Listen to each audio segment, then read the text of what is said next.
बिस्मिल्लाहिर्रहमानिर्रहीम अस्सलाम वालेकुम welcome back on my YouTube channel cricket with me viewers. Pakistan बामुकाबला न्यूजीलैंड तीसरे टी20 मैच के अंदर जो पाकिस्तान के ओपनिंग बल्लेबाज हसन नवाज ने कर दिया है वो आउट ऑफ दिस वर्ल्ड है। अपने तीसरे ही मैच के अंदर उन्होंने इनिंग्स ऑफ हिज लाइफ खेल दी है। क्या ही शानदार बैटिंग की है हसन नवाज ने।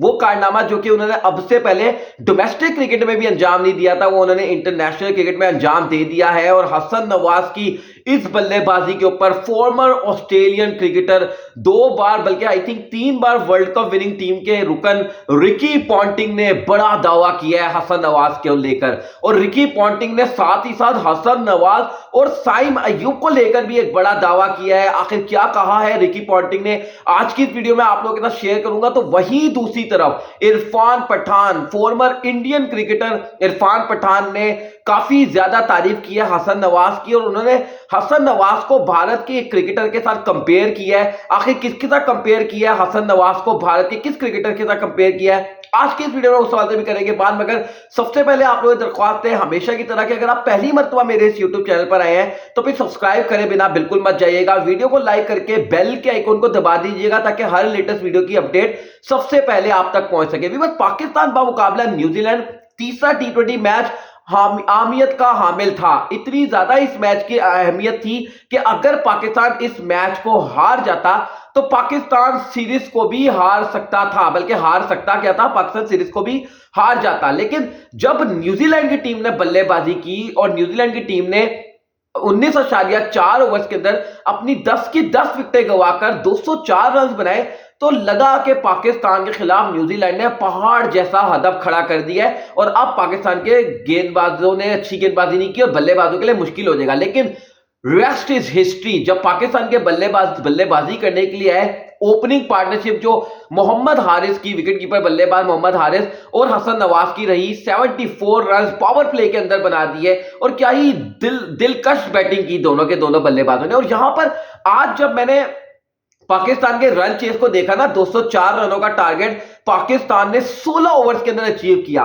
और अब हर जगह यही बात हो रही है कि यार पाकिस्तान के बॉलर्स ने कमाल की गेंदबाजी की क्योंकि ये विकेट जो थी वो बड़े स्कोर वाली विकेट थी, यानी कि यहां पर 230 रन तो एटलीस्ट न्यूजीलैंड को बनाने चाहिए थे। तो मुझे यहां पर यह हैरानगी इस बात की हो रही है कि यार देखो कितना बड़ा फर्क है ना कि अगर आपकी बल्लेबाजी अच्छा परफॉर्म करे तो आपकी गेंदबाजी ऑटोमेटिकली अच्छी दिखना शुरू हो जाती है। मतलब आज का एक एग्जांपल है, बहुत बड़ी एग्जांपल है कि इमेजिन करें कि ये 204 रन जो न्यूजीलैंड ने बनाए थे और पाकिस्तान को रन चेस करते हुए कोई 130 140 रन बनाता तो आज कितनी कड़ी तनकीद होती पाकिस्तान की गेंदबाजी के ऊपर कि इतना बड़ा स्कोर खा लिया, हमारी गेंदबाजी अच्छी नहीं थी, फलाना ढिमकाना, शायद मैं भी कह रहा होता यहां बैठकर।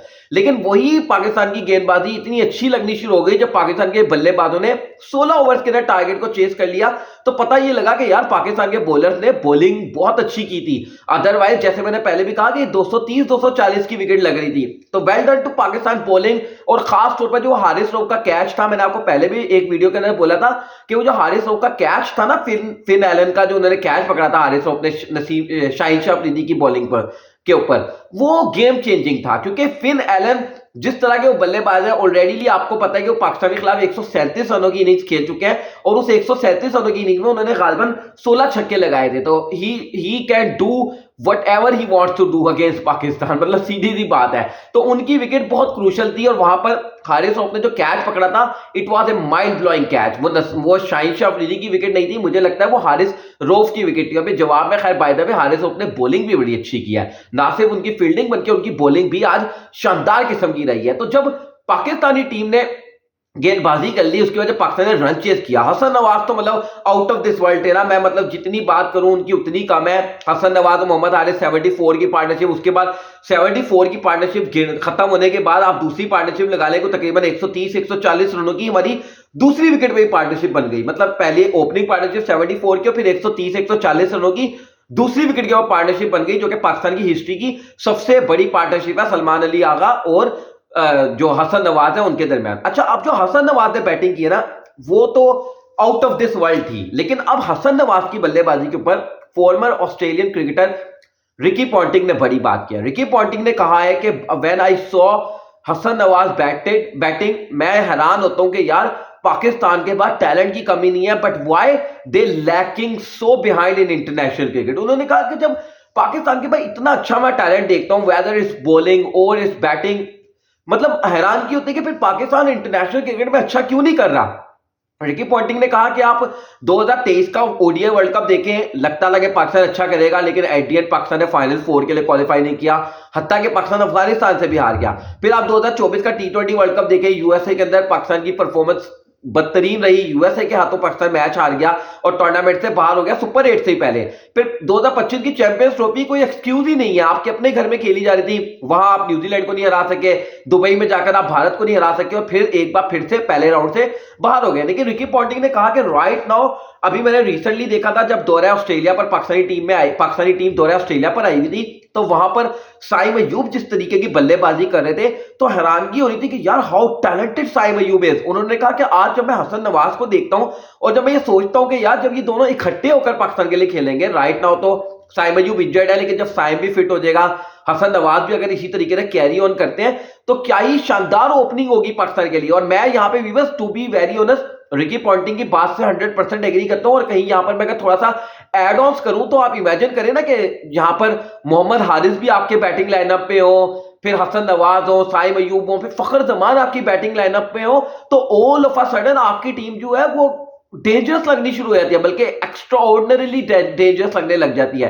तो रिकी पॉन्टिंग ने कहा कि भाई सीधी सी बात यह है कि पाकिस्तान का जो टैलेंट है वो राइट टाइम पर पीक कर रहा है। उन्होंने कहा कि अगर पाकिस्तान इसी तरीके से वर्ल्ड कप से पहले एक दो और टैलेंटेड बल्लेबाजों को ढूंढ निकालता है अपने डोमेस्टिक के दरिया में से, तो उन्होंने कहा कि मुझे इस बात में कोई ताज्जुब नहीं होगा, कोई शक नहीं होगा कि पाकिस्तान 2026 का टी20 वर्ल्ड कप, जो कि पाकिस्तान की फेवरेबल कंडीशन में खेला जाएगा, यानी कि एशियन कंडीशन में, वहां पर पाकिस्तान फाइनल 4 क्या बल्कि फाइनल 2 के लिए भी क्वालिफाई कर सकता है। ये तो कहा रिकी पॉन्टिंग ने पाकिस्तान के हसन नवाज के ऊपर। उन्होंने हसन नवाज की बिलखुसूस काफी ज्यादा तारीफ की। उन्होंने कहा एक स्टाइलिश बल्लेबाज दिखाई दे रहा है, उन्होंने कहा कि आने वाले दौर का जो है ना ये एक सुपरस्टार बन सकता है। अब वही दूसरी तरफ जो बात की ना इरफान पठान ने, वो बड़ी मजेदार है। इरफान पठान ने कहा कि यार ऑफ लेट जब मैं भारतीय टीम को देखता हूं और पाकिस्तानी टीम को देखता हूं ना, तो ऐसा लगता है there is no competition between India and Pakistan. उन्होंने कहा कि India is running away with the show right now. उन्होंने कहा कि आप देखें इंडिया रोजमर्रा की रूटीन में नया से नया टैलेंटेड क्रिकेटर प्रोड्यूस कर रहा है और पाकिस्तान जो है वो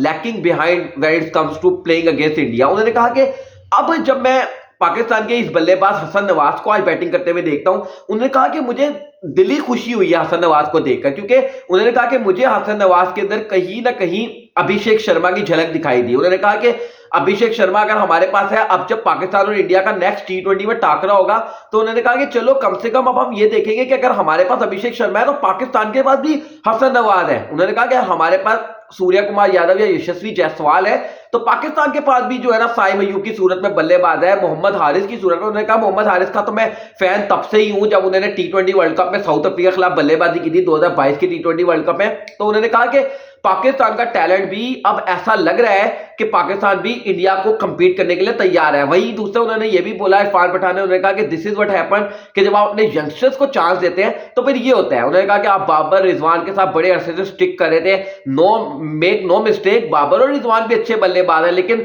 फॉर डिफरेंट फॉर्मेट। उन्होंने कहा कि जब आप लॉन्गर फॉर्मेट में खेलेंगे तो I always go with Babar Azam and Mohammad Rizwan, but when it comes to playing shorter format you need power hitters like Hasan Nawaz, like Saim Ayub, like Mohammad Haris and Fakhar Zaman. ये कहना है इरफान पठान का। तो भाई साहब पाकिस्तानी टीम की इस वक्त तारीफ हो रही है, वर्ल्ड वाइड तारीफ हो रही है और जमकर तारीफ हो रही है। हाईली प्रेस किया जा रहा है पाकिस्तानी टीम को, हाईली रिकॉग्नाइज किया जा रहा है पाकिस्तानी टीम को, और दुनियाई क्रिकेट ये बात कर रही है। देखो in the space of only 24 hours, मतलब आज से 24 घंटे पहले आप पाकिस्तान के टी20 क्रिकेट को देख रहे थे, ऐसा लग रहा था कि पाकिस्तान एक बिखरी हुई टीम दिखाई दे रही है। अभी भी मैं आप लोगों को एक बात बोलूंगा, 3 मैच हो गए इस सीरीज के अंदर, 2-1 से पाकिस्तान बिहाइंड है। हु नोज, माइट भी जब ये सीरीज इख्तिताम होगा तो पाकिस्तान 4-1 से ये टी20 सीरीज हार जाए। मतलब अभी भी इस चीज के कभी इम्कान हैं कि पाकिस्तान इस टी20 सीरीज को 4-1 से हार सकता है। लेकिन एट द सेम टाइम जो इस मैच के अंदर नजर आया ना, वो ये नजर आया कि जो पाकिस्तान के यंगस्टर्स हैं they are ready to put a fight. मतलब आप देखो ना यार, 200 प्लस का टारगेट आपने विद ईज चेस डाउन किया। और बाय द वे ये पाकिस्तान की हिस्ट्री में फोर्थ टाइम हुआ है कि पाकिस्तान ने 200 प्लस का टारगेट चेस किया। और एक और आप लोगों को मजे का स्टैट बताऊं, पहली मर्तबा ऐसा हुआ है कि पाकिस्तान ने 200 प्लस का टारगेट चेस किया है और man of the match Babar Azam नहीं हुए। मतलब इससे पहले जब पाकिस्तान ने 3 200 प्लस के टारगेट चेस किए हैं, उसमें तीनों के अंदर Babar Azam man of the match हुए हैं। पहली मरतबा ऐसा हुआ है कि पाकिस्तान ने 200 प्लस का टारगेट चेज किया है, क्योंकि बाबर आजम खेल नहीं रहे थे और मैन ऑफ द मैच का अवार्ड जो है वो हसन नवाज के खाते में गया। राइटली सो यार, वो डिजर्व भी करते थे। फास्टेस्ट T20 सेंचुरी पाया पाकिस्तानी। और जो मैंने वीडियो के आगाज में कहा था ना कि हसन नवाज ने कुछ ऐसा कर दिया जो उन्होंने कभी डोमेस्टिक में भी नहीं किया, तो मैं आप लोगों को बता देता हूं, ना ही लिस्ट ए के अंदर, ना ही ओडीआई लिस्ट ए, वैसे ओडीआई क्रिकेट ही होती है, ना ही 4डे क्रिकेट के अंदर, और ना ही T20 डोमेस्टिक टूर्नामेंट्स के अंदर हसन नवाज ने सेंचुरी नहीं बनाई थी। This is his first century. मतलब आप देखें कि उसकी फर्स्ट क्लास लेवल की पहली सेंचुरी है। And what a stage he choose to do it.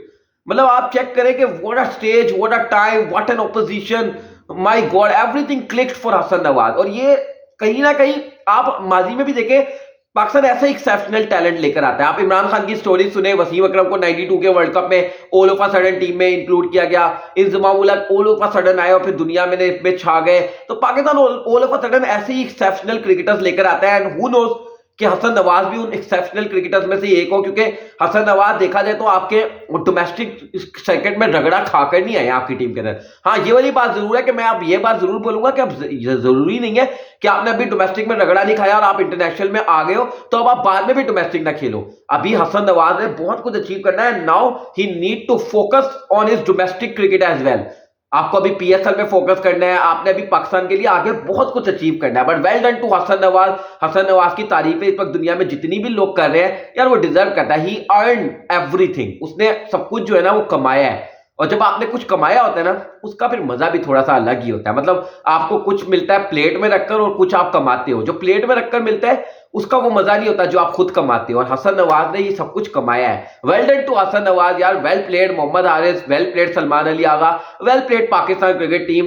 3 matches के बाद 2-1 से अच्छा सीरीज को भी पाकिस्तान ने जिंदा रखा है। ये भी एक बड़ी मजेदार बात है कि सीरीज का जो मजा है ना वो बरकरार रहेगा। क्योंकि अगर आज पाकिस्तान मैच हार जाता, हसन नवाज सेंचुरी भी बना लेते, उसके बावजूद भी पाकिस्तान मैच हार जाता, तो रेस्ट ऑफ द सीरीज में से जो है ना वो इंटरेस्ट खत्म हो जाता। बट नाउ अगला मैच जो है it is going to be very crucial. वैसे बाय द वे संडे को है वो मैच, तो संडे वाला मैच जो है it is going to be an extraordinarily well watched cricket match. Video को लाइक करेगा, चैनल को सब्सक्राइब करेगा, बेल आइकन को लाल हिट करेगा। मुलाकात करते हैं नेक्स्ट वीडियो में, तब तक के लिए अल्लाह हाफिज।